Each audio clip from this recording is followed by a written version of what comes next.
De base, j'étais toujours impressionné par ce que je pouvais voir dans la rue, sur le périphérique, à Saint-Étienne en l'occurrence. Et je suis tombé dans cette pratique et j'en suis pas ressorti, on va dire.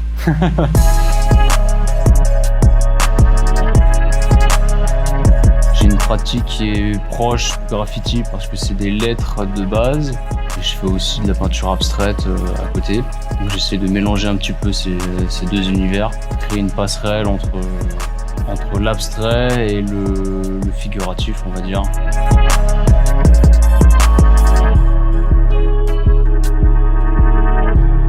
C'est un peu le but du graffiti aussi, quoi. C'est de se créer un propre style et d'être identifié par des formes et par des couleurs.